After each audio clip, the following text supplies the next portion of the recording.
શહેરના વારસિયા વિસ્તારમાં મહાલક્ષ્મી સોસાયટી આવે છે અને તેના સ્થાનિકો ત્યાંના જે રહીશો છે તે રોડ રસ્તા અને પાણીની સમસ્યાથી ત્રાહિમામ પોકારી ઉઠ્યા છે. પીવાનું ચોખ્ખું પાણી નથી આવતું, દૂષિત પાણી આવી રહ્યું છે. તે લોકોને રોગચાળાની ભીતિ પણ છે. છેલ્લા ઘણા સમયથી અલગ અલગ રીતે રજૂઆત પણ કરી રહ્યા છે, તેમ છતાં નિરાકરણ નથી આવી રહ્યું. અઠવાડિયાથી ગંદુ પાણી આવતું હોય ત્યારે બાળકો બીમાર પડે તેવી તમને ડર પણ છે. તેઓ કહી રહ્યા છે કે દિલ્હીમાં તમે લોલીપોપ આપીને જીત્યા, એટલે કે ભાજપના અધિકારીઓને કહી રહ્યા છે, ભાજપના નેતાઓને કહી રહ્યા છે. તે જ પ્રમાણે અમને પણ લોલીપોપ આપી રહ્યા છો. મિત્રો, અઠવાડિયાથી ગંદુ પાણી આવી રહ્યું છે, સમયસર પાણી નથી આવતું, રોડ રસ્તાની પરેશાની પણ છે. તેને લઈને જ તેઓ પોતે ત્રાહિમામ પોકારી ઉઠ્યા છે. વેરો ભરવા છતાં પણ બહારથી પાણીના ટેન્કરો મંગાવવા સ્થાનિકો મજબૂર બન્યા છે. સ્થાનિકોની પાલિકા તંત્ર વિરુદ્ધ ગુસ્સો આસમાને છે. પાલિકા એટલે કે તંત્રને વારંવાર રજૂઆત કરવા છતાં પણ વિસ્તારનું સમસ્યાનું સમાધાન નથી આવ્યું. સ્થાનિકો આક્ષેપ કરી રહ્યા છે, દિલ્હીમાં દિલ એટલે કે જે લોલીપોપ આપી ચૂંટણી જીત્યા ત્યારે અમને પણ લોલીપોપ આપી રહ્યા છે. ભાજપાને ખોબા ભરીને વોટ આપ્યા છે, હવે નહીં આપીએ અને જો અમારું કામ, અમારી માંગણી નહીં સંતોષાય તો ચૂંટણીનો બહિષ્કાર કરીશું તેવી પણ તેઓએ માહિતી આપી છે. પાલિકાના જાદડી ચામડીના સત્તાધીશો કોઈનું સાંભળતા જ નથી તેવા આક્ષેપ પણ કરવામાં આવ્યા છે. આપણે વારસિયા રિંગ રોડ છે અને મહાલક્ષ્મી સોસાયટી છે અને પ્રોબ્લેમ એવો છે કે છેલ્લા 5-6 દિવસથી અમારા ત્યાં છે ને ગટર જેવું પાણી આવે છે. પીવા લાયક તો નથી જ, નાવા લાયક પણ પાણી નથી. કમ્પ્લેન કરેલી છે અમે લોકોએ, કમ્પ્લેન નંબર પણ છે અમારી પાસે, પણ એ લોકો કોઈ જ સોલ્યુશન નથી લાવતા.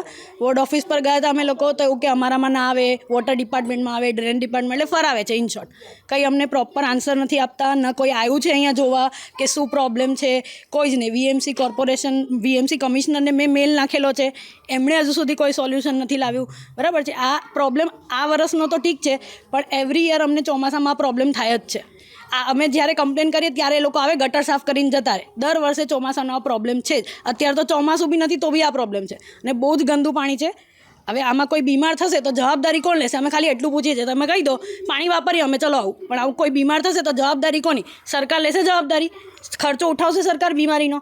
બરાબર છે. જવાબ આપી દો અમને તો ચાલશે, અમને બીજું કંઈ નથી જોઈતું. શું માનો છો, દિલ્હીમાં તો સરકાર બની ગઈ છે, અહીંયા પણ સરકારે એ લોલીપોપ આપીને બની છે, અહીંયા બી એ રીતે જ બની હતી. અમે વોટ આપ્યા છે, ભરીને વોટ આપ્યા છે. અમે કહીએ છીએ અમે મોદીને જ વોટ આપ્યા છે, ભરીને આપ્યા છે, પણ આવી રીતે અગર કોઈ સોલ્યુશન નહીં લાવે તો બીજી વાર અમે લોકો હવે કોર્પોરેશનને અમે વોટ જ નથી આપવા, અમને કોઈ પાર્ટી નથી જોઈતી.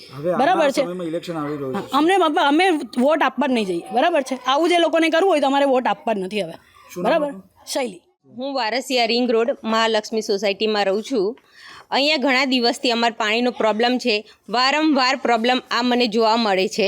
હું તો ભાડું છું, તો બી મેં આ પ્રોબ્લેમ અહીંયા આવીને જ જોયો. અત્યાર સુધી હું બહુ બધા જિલ્લાઓમાં ફરી છું, પણ આ પહેલી વાર જ બરોડામાં આ પ્રોબ્લેમ રોડ, રસ્તા, પાણી બધાનો જોવા મળે છે. અમારું ટ્રાન્સફર વારંવાર થતું હોય છે. તો બરોડા સિટી ખાલી કહેવા પૂરતી જ સિટી છે કે સંસ્કારી નગરી. સંસ્કારી નગરી ગઈ ક્યાં, જ્યાં આગળ પાણીનો આટલો પ્રોબ્લેમ, રોડ રસ્તાનો આટલો પ્રોબ્લેમ. એકવાર કોર્પોરેશનના માણસો જાતે એક્ટિવા લઈને ચોમાસામાં આવે તો ખબર પડે કે એક્ટિવા કેટલું ડૂબે છે અંદર આવતા. અને વારંવાર 2 દિવસે 600 રૂપિયા ખર્ચો તો પાણી મળે. પીવાના તો દરરોજ 25 રૂપિયા ખર્ચો, પ્લસ નાવા ધોવા ઓલે 600 રૂપિયા ખર્ચો. તો આ બધો ખર્ચો કોણ ઉઠાવશે? કોર્પોરેશન. મોંઘવારી અમને નહીં નડે. હવે આવનારા સમયમાં ઇલેક્શન આવી રહ્યું, શું કરશો હવે? શું સરકાર પર? હું તો માનું સોસાયટીની અંદર કોઈ બી આવે તો એને ચૂંટણીનો પ્રચાર કરવા માટે આવવા જ ના દેવું જોઈએ. બહારથી જ એને ભગાડો તો જ આનું સોલ્યુશન મળશે તમને. હવે આ લોકોને ચમત્કાર બતાવવાનો સમય? હા, ચમત્કાર બતાવવાનો સમય છે પૂરેપૂરો અત્યારે. શું નામ આપણું? વીણા ચૌધરી.